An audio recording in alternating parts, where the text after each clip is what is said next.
Utilization, and I'd like to welcome you this afternoon to our educational webinar entitled California's Medical Treatment Utilization Schedule, which we refer to as the MTUS. I'm glad you can join us today. This will be the first of two educational webinars that DWC will be presenting. Our next educational webinar will be on our drug formulary. We anticipate the Office of Administrative Law approving the formulary regulations by December 7th, and we will hold the formulary webinars shortly thereafter.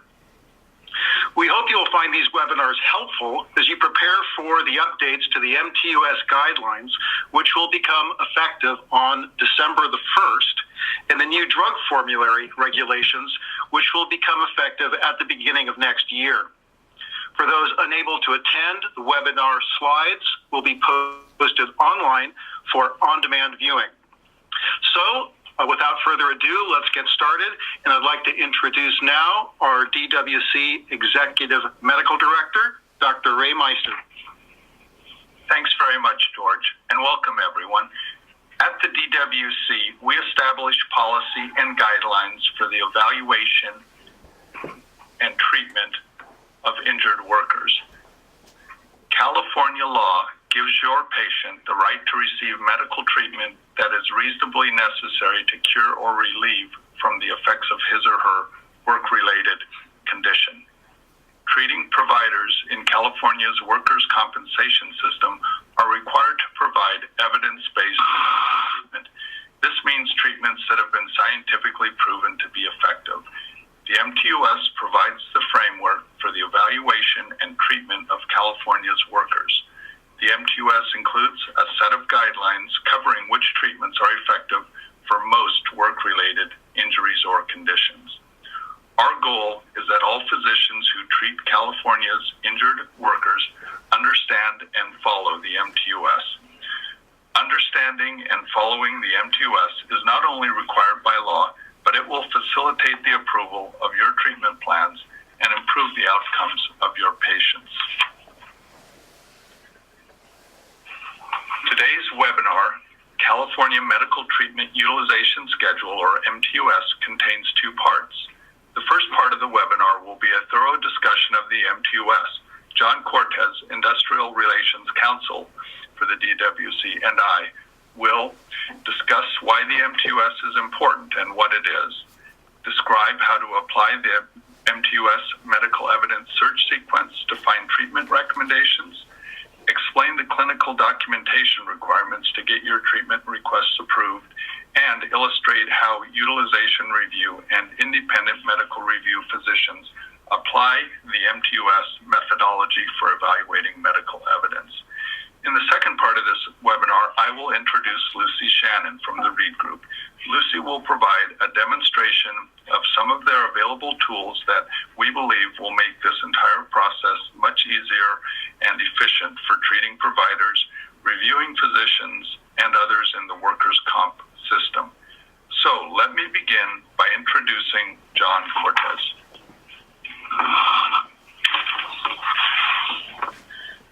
All right. Thank you, Dr. Meister. So let me begin by asking, why is the MTUS important? The MTUS was developed to establish evidence-based, peer-reviewed, nationally recognized standards of care to guide the evaluation and treatment of injured workers. The core of the MTUS is its medical treatment guidelines. California law requires use of the MTUS treatment guidelines. California Labor Code Section 4600B states, medical treatment that is reasonably required to cure or relieve the injured worker means treatment that is based upon the guidelines adopted by the administrative director. In addition, Labor Code Section 4604.5A makes it clear that recommendations found in the MTUS guidelines are presumed correct on the issue of extent and scope of medical treatment.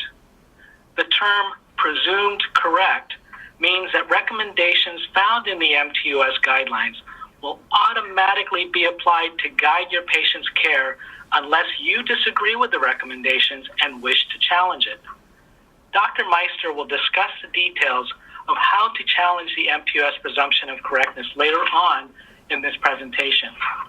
The MTUS is important because it is the primary source of guidance for treating physicians and physician reviewers in California's workers' compensation system. The MTUS provides the pathway to providing appropriate patient care and getting treatment requests approved.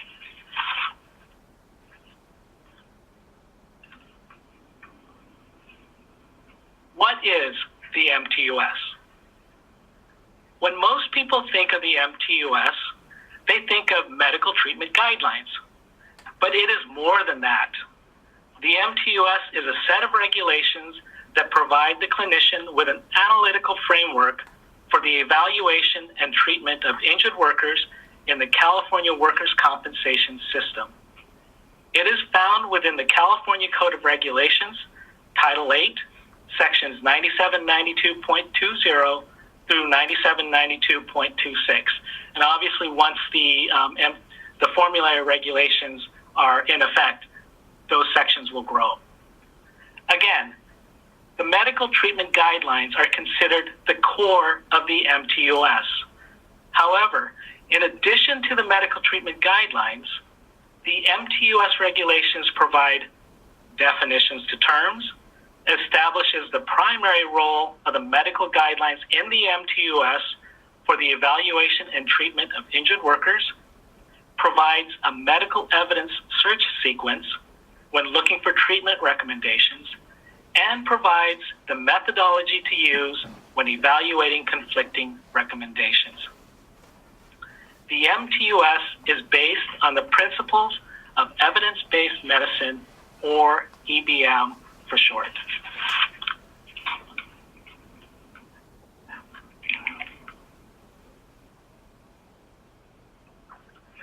There are several elements you must consider when providing care to your patients. Practicing evidence-based medicine is an important part of this process. The MTUS is based on the principles of evidence-based medicine. EBM is not cookbook medicine, nor is it meant to cut costs or withhold treatments from patients. Evidence-based medicine is a systematic approach to making clinical decisions by using recommendations supported by the best available evidence and integrating it with your clinical expertise and your patient's values. Patient outcomes improve when an evidence-based approach is used.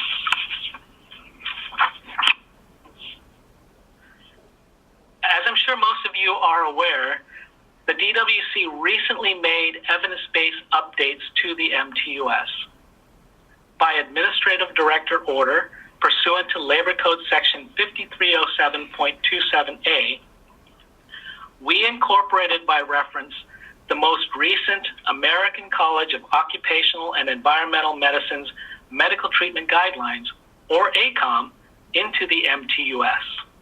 The AD order was signed and posted on the DWC's internet website on November 1st, 2017, and is effective for all medical services rendered on or after December 1st, 2017. This slide contains the link where you can find the AD order, which includes the regulatory amendments made and hyperlinks to the updated ACOEM guidelines.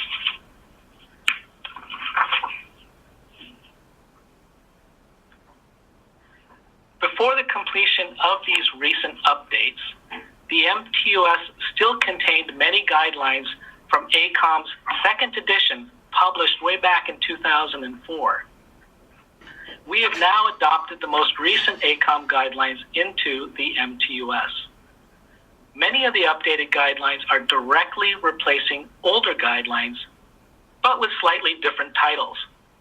For example, the Cervical and Thoracic Spine Disorders Guideline has replaced the Neck and Upper Back Complaints chapter. The Shoulder Disorders Guideline has replaced the Shoulder Complaints chapter. please take a look at the list on this slide, which shows the titles of the updated ACOEM guidelines, which are directly replacing their older counterparts. I'm going to give you a few seconds just to take a look at the complete list. I'm not going to read through the entire list.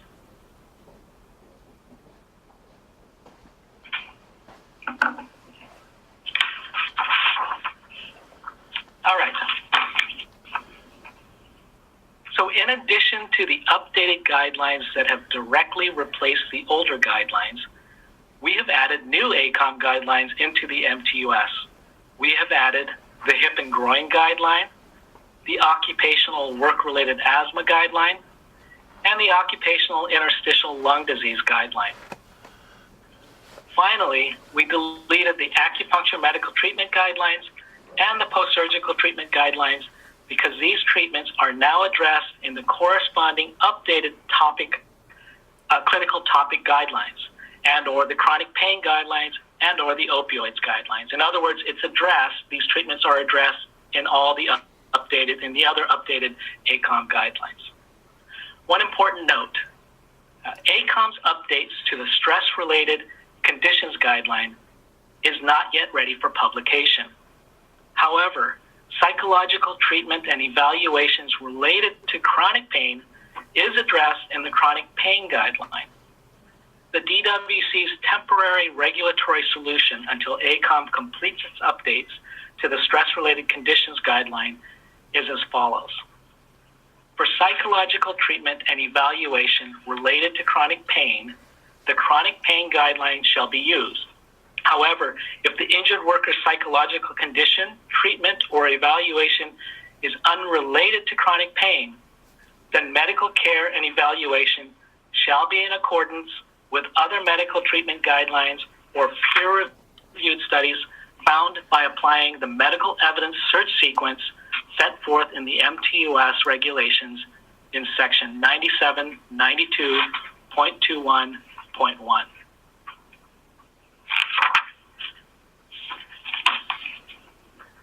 All right, so where can you find the MTUS guidelines? As previously mentioned, California law requires use of the MTUS to determine medical treatment that is reasonably necessary to cure or relieve the injured worker from the effects of his or her injury. Although the DWC has posted the updated ACOEM guidelines incorporated by reference into the MTUS on our website, we posted it for rulemaking viewing purposes only. The ACOEM guidelines are copyright protected. In fact, the ACOEM guidelines posted on the DWC's website are secured PDF files. You can view them, but they cannot be printed, copied, pasted, or edited. Commercial use of the ACOEM guidelines requires the purchase of a license from Reed Group, ACOEM's publisher. We will provide more details about the purchase of a commercial license later on in this webinar. I will now hand it over to Dr. Meister to explain the process when making a treatment request. Thanks, John. I know that clinicians caring for California's injured workers want to provide the best care that is supported by the best available evidence. I know that many of you have your go-to treatments and that it takes time to learn new guidelines. As an OCMED physician, I understand some of the time constraints that you are all faced with. However, I believe that a bit of upfront time and effort to learn the rules around the MTUS and to become familiar with the new MTUS treatment guidelines applicable to your practice will benefit you and your patients, and that it is very likely that you will provide better care and save time and effort in the long run. Let me begin by introducing the medical evidence search sequence. Every workers' compensation clinician and reviewing physician should be familiar with it because it is a regulatory requirement that establishes the sequence or order that must be followed when conducting a medical evidence search. You can see section 9792.21.1 for the details. The medical evidence evidence search sequence is not a hierarchy of evidence. Finding a recommendation in any of the sources mentioned does not necessarily mean that you must end your search. However, the search sequence was designed to make things efficient and consistent for clinicians and medical reviewers by taking advantage of work that has already been done by guideline makers. Therefore, if the MTUS treatment guidelines address your patient's injury or condition, there is a good chance that those recommendations are supported by the best available evidence.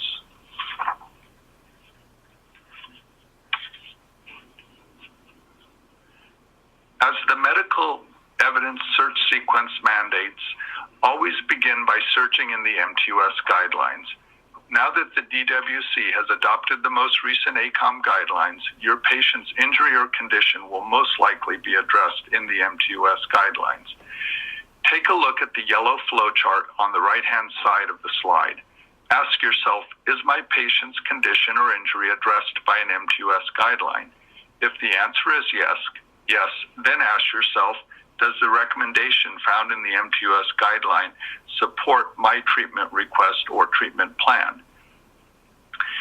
If the care you wish to provide is supported by the MTUS treatment guidelines, then simply apply the MTUS guideline recommendation to the treatment of your patient. There's no mystery. In fact, it can be a very simple process. However, let me emphasize that without proper documentation, your request for authorization or RFA can still be denied even if you've followed this process. Proper documentation really is the key to approval. Providing proper documentation that substantiates the need of your requested treatment is the most important step to getting your treatment requests approved. You must complete the doctor's first report DFR or progress note PR2 and request for authorization RFA that includes the clinical rationale to substantiate the need for your requested treatment. The regulations do not require that you cite the MTUS guideline in the RFA if your treatment plan is supported by recommendations found in the MTUS treatment guidelines. However, the DWC recommends that you provide an MTUS guideline citation in your RFA to make it clear to a utilization reviewer that recommendations found in the MTUS treatment guidelines support your treatment plan. Let me give a caution here. Again, merely citing an MTUS guideline is not enough. Your treatment request could still be denied even if you've cited recommendations found in the MTUS guidelines if you do not provide the relevant clinical details in your documentation. Use the MTUS criteria as a guide for your clinical documentation. Your clinical documentation must support the use of that recommendation for that patient in that situation. To summarize, if your treatment plan is supported by recommendations found in the MTUS treatment guidelines and you've provided the proper clinical documentation for your treatment request, it should be approved. Remember, again, documentation is usually the key.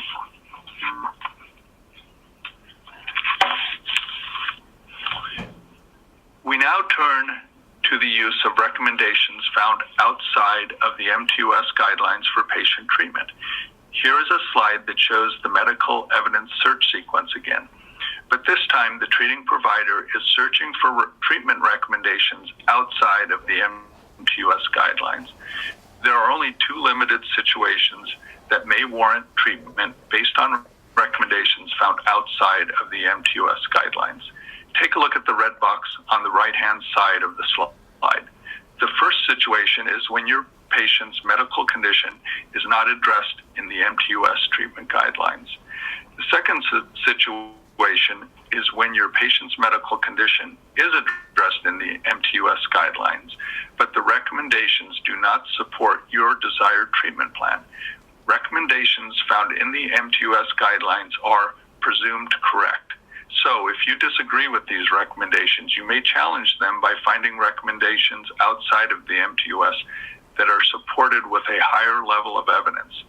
Remember, as a treating physician, you bear the burden of proving the medical necessity of your treatment requests. If you are challenging the MTUS guidelines, be prepared to take the extra steps. In both situations, you will need to find recommendations outside of the MTUS guidelines that support your treatment plan. In order for your treatment plan to be approved, the recommendation you find must be supported by the best of available evidence.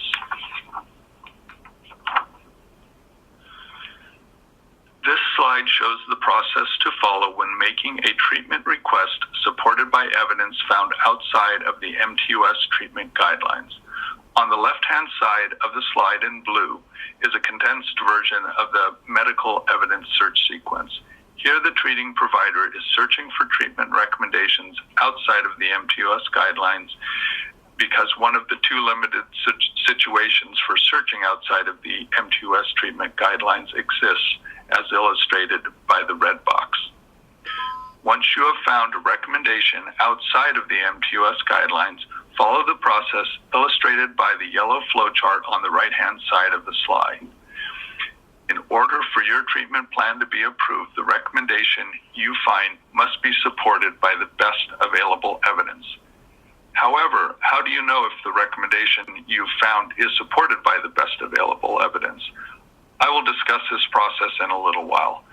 Let me first cover proper documentation as it pertains to treatment recommendations found outside of the MTUS treatment guidelines.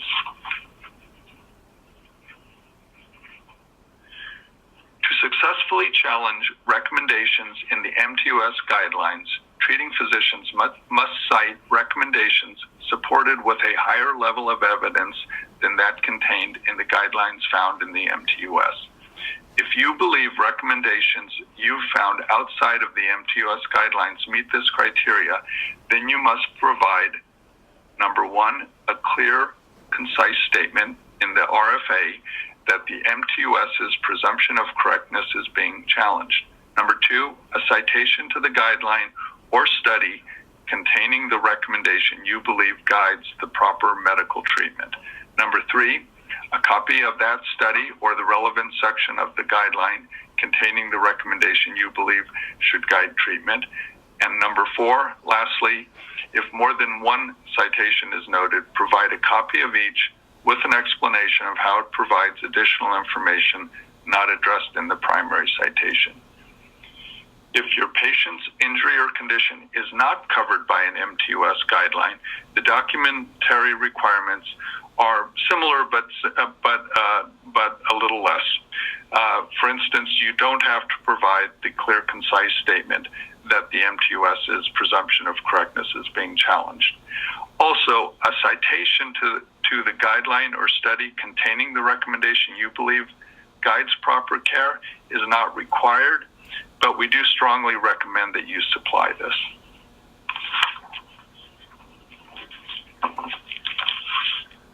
Okay, we're going to move on to the next topic, which is the roles of UR and IMR physicians. So what are the roles of UR and IMR physicians? Simply put, they determine if your treatment request is medically necessary. They are required to follow the analytical framework established by the MTUS to ensure that the recommendations guiding patient care are supported by the best available evidence.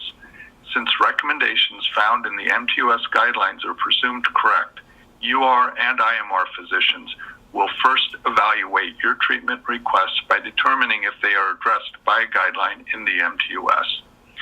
Recall my previous comment, if your treatment plan is supported by a recommendation found in the MTUS treatment guidelines and you've provided the proper clinical documentation, your treatment request will most likely be approved. Again, documentation is the key.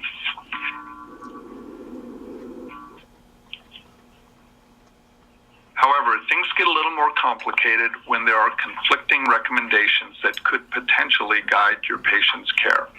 Conflicting recommendations can occur when recommendations in the MTUS guidelines do not support your desired treatment plan, and you've searched the medical literature and cited recommendations found outside of the MTUS, or they can occur when the MTUS guidelines do not address your patient's condition and you've found and cited recommendations outside of the MTUS guidelines.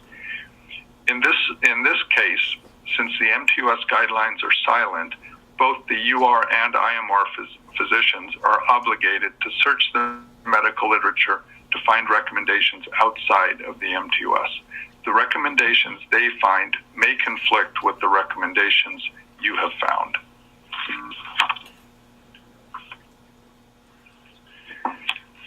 UR and IMR physicians are required to apply the MTUS methodology for evaluating medical evidence to resolve conflicting recommendations.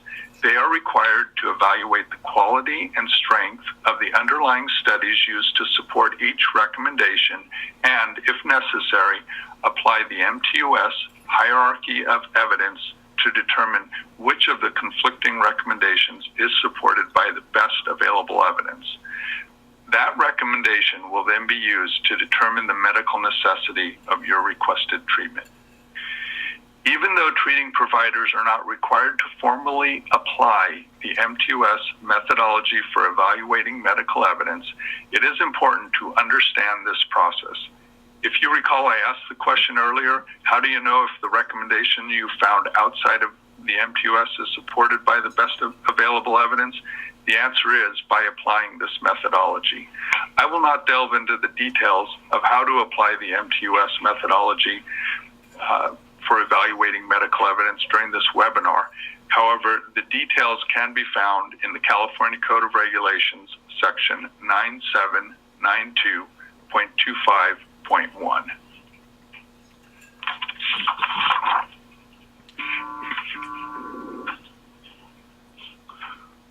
Once UR and IMR physicians have determined which recommendation is supported by the best available evidence, they shall include the following in their decisions: a citation to the guideline or study containing the recommendation that guides medical treatment.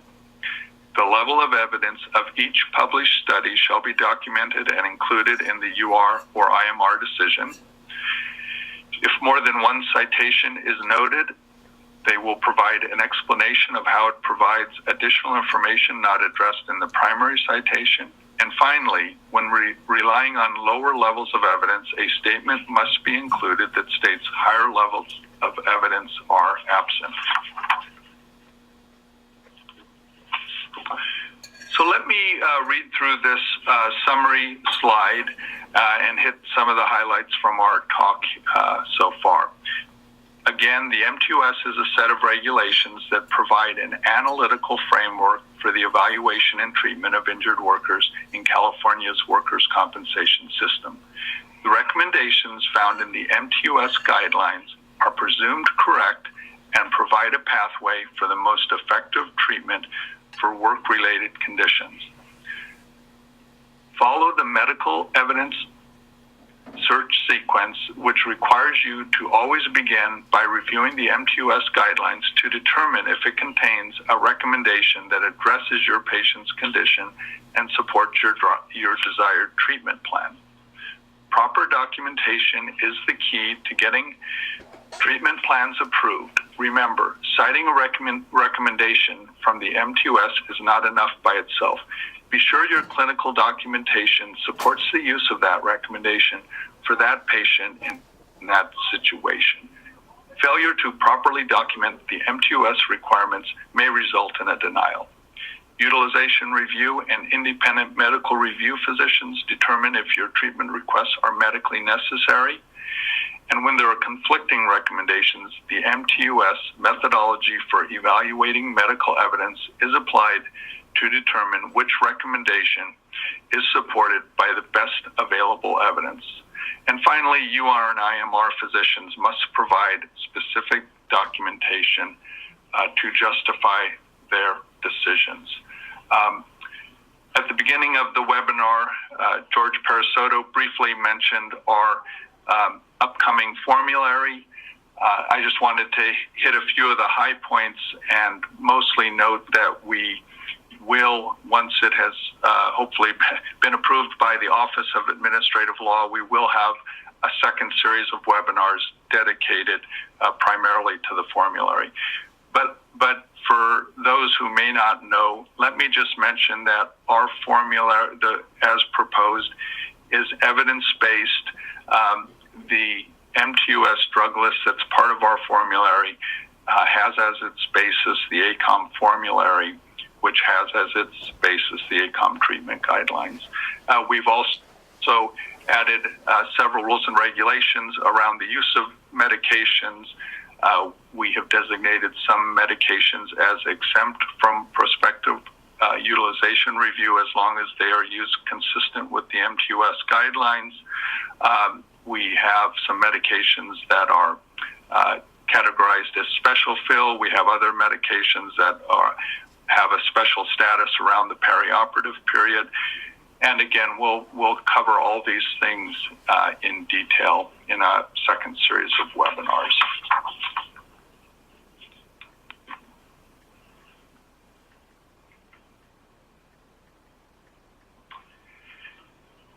On my last slide, I would like to cover when a license to the ACOEM practice guidelines will be required.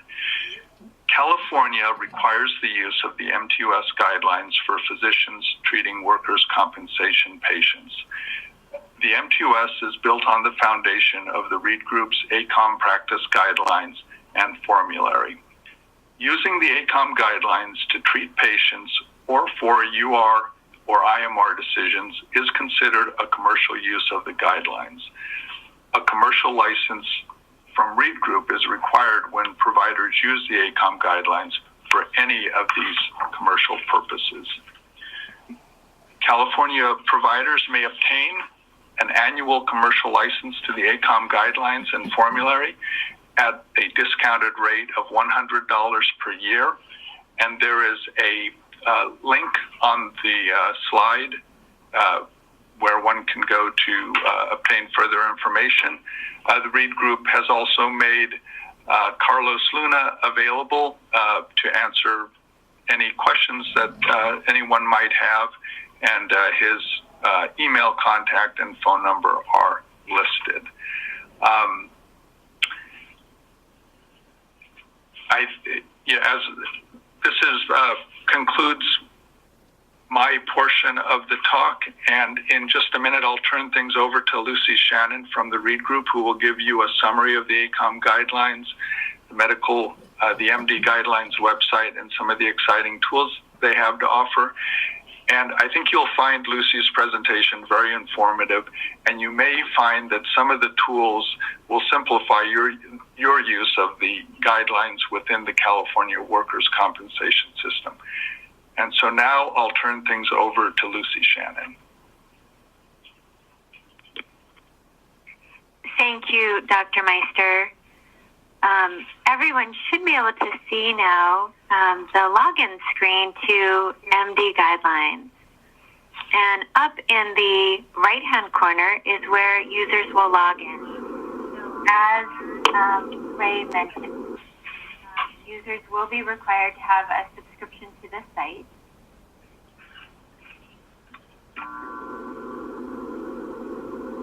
And I apologize, I seem to be having a bit of a delay. So once here, you'll go ahead and enter in your username.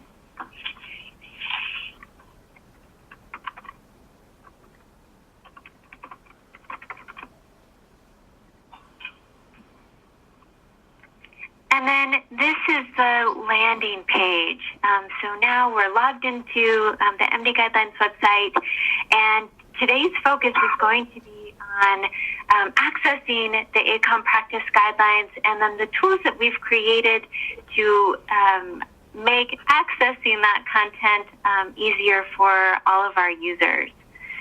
The guidelines are intended to improve the efficiency and accuracy of diagnoses, to improve the effectiveness of treatment, and to maximize the relief of symptoms and improve function.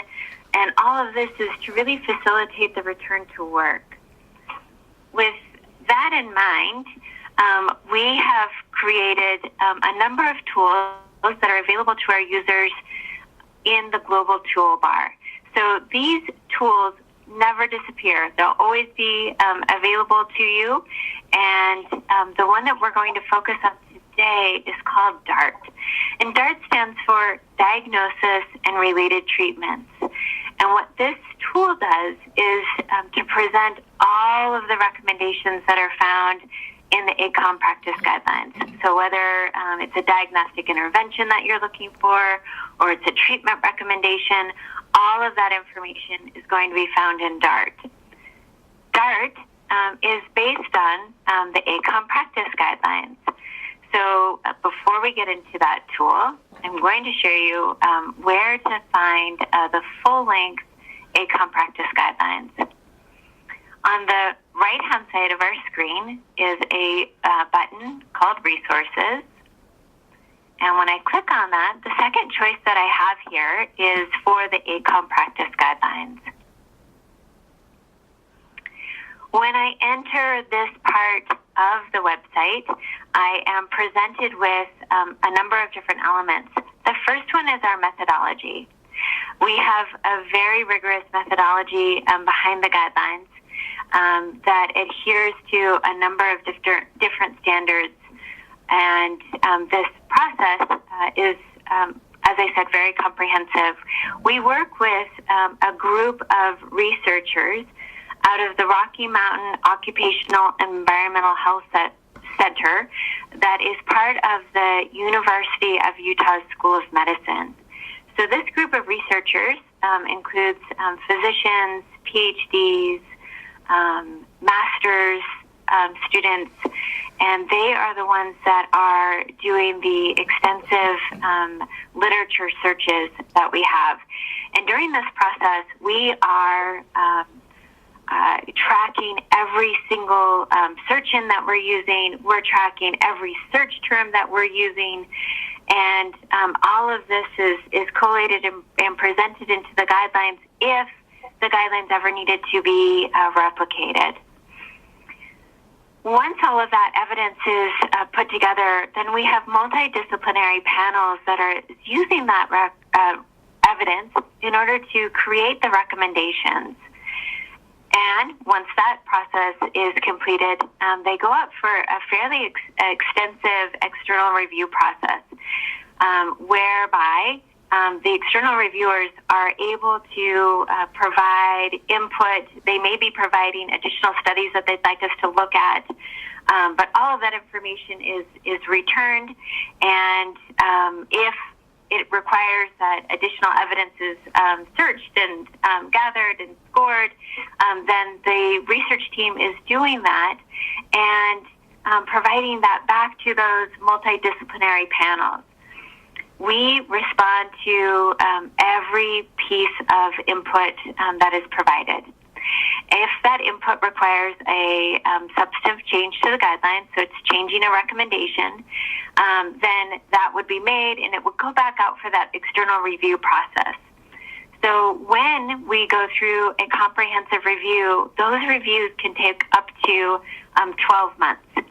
Now, we don't wait that long to do an update. We do focused updates fairly frequently. So we're looking at the literature to make sure that nothing has changed, and updating as we go.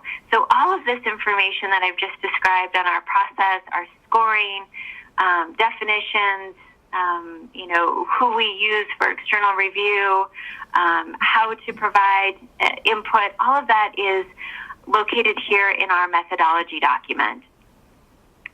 The next piece of information that we have is the foundation guidelines. So these are educational in nature and support everything from information on prevention to using guidelines at the point of care. So all of that information is located under foundations. And this next link is for disorders. I am going to go ahead and click on this one. And the disorders are all of the guidelines that we have available to our users. And you'll notice that the effective dates here match the effective dates that were shown on the slide for the state of California. And I will just go down and mention a couple other pieces of information on this page. So again, although all of the information that you would need in the guidelines can be accessed from these full-length practice guidelines on this page, we are reminding our users that they can access the DART tool for the same information or quick access to those recommendations. And then also, if users want to provide input on the practice guidelines, then they're able to click on this link, and it takes you to a stakeholder input form. Now, this input doesn't come to me. It doesn't come to anybody at Read Group. This actually goes directly to our ACOEM staff that helps to support the guidelines, and they are putting that together and turning it over to our research team. So for today's demonstration, I am going to go ahead and open up a guideline. We're going to take a look today at the hand, wrist, and forearm disorders. And I'm going to share with you a couple of things that we've done to make the information in the guideline a little bit easier to find. And that starts right here with the summary of recommendations. So the summary of recommendations is a table of all of the recommendations that will be found in this particular guideline. So I can scroll through. It's all listed alphabetically, so I can pick whatever it is that I'm looking for, and then I could go ahead and click on these links, and it would take me right into the guideline itself. So if users want to use the summary of recommendations to navigate to the type of treatment they're looking for, they can certainly do that. Across the top here, I have a number of different breadcrumbs. So this helps me to understand where I am in the website. So if you remember, we went to the Resources tab. We went into the ACOEM Practice Guidelines. We clicked on the Disorders tab. I opened up the Hand, Wrist, and Forearm Guideline, and then I chose that first link, the Summary of Recommendations. So the same way that I navigated here, I can just back myself up. So if I want to go back to that table of contents that I saw in the hand, wrist, and forearm, I can just click here, and it'll take me back. Same thing, I could always use my back arrow, but I wanted to point out that these breadcrumbs are functional. You could back yourself all the way out to the resources using these particular breadcrumbs. So I'm going to go ahead and do that right now. I am showing a note that we're experiencing difficulties with the audio conference. Can everybody hear me?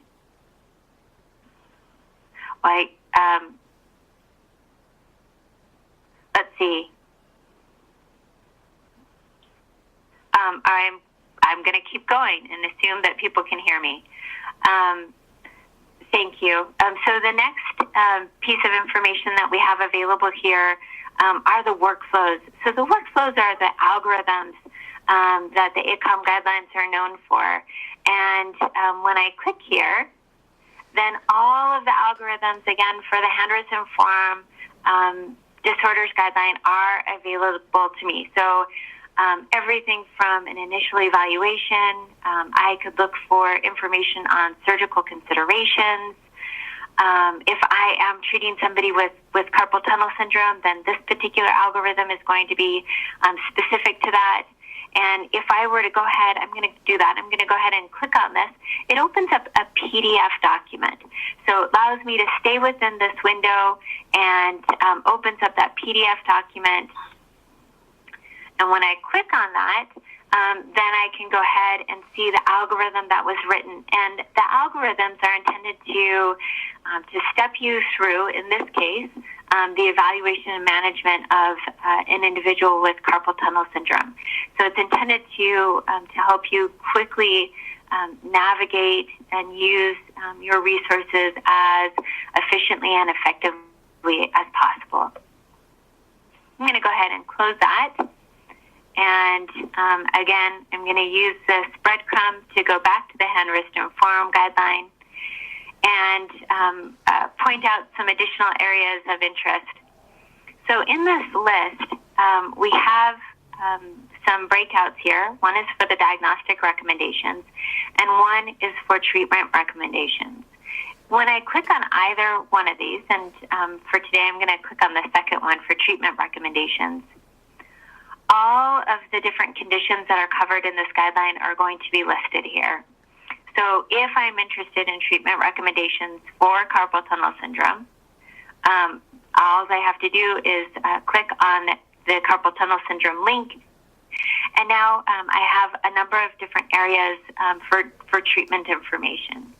So I could open up injection therapy, and now all of the injection therapy recommendations, again, we're looking at the full-length guideline, so all of that information is going to be available to me here.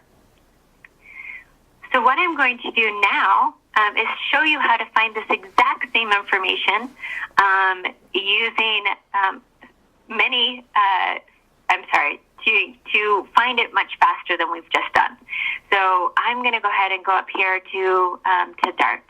Again, DART stands for Diagnostic and Related Treatments. The only information that's in DART is ACOEM. So you can rest assured that all of the information that you'll find here is from the clinical practice guidelines. So DART is organized according to the condition that's being treated. So I am looking for carpal tunnel syndrome. And there's a drop down here for the category. So it's asking me what kind of information am I looking for? Is it a diagnostic intervention, or is it one of the same topics that we were looking at when we saw that full-length guideline? Now, I'll point out that I don't have to make a selection. I can leave this as any. The next selection that I can make is regarding the phase. So I can limit the recommendations that I want to see to the acute phase of care, subacute, chronic. I could also look at surgical information. So when I click on surgical, this is information regarding the pre, peri, and post-operative information. So again, I'm not going to make a selection. I'm just going to click on that Go button. And then all of the information is available to me. So all of the recommendations that we just looked at in that full-length guideline are available to me. So just like we were looking at in the summary of recommendations, I can scroll down through this very large list. But I could also just start typing in information. So if I'm interested in injections, I can start typing, and it's going to go ahead and start sorting that list for me. Once I have the information that I'm looking for, I can go ahead and open up that recommendation.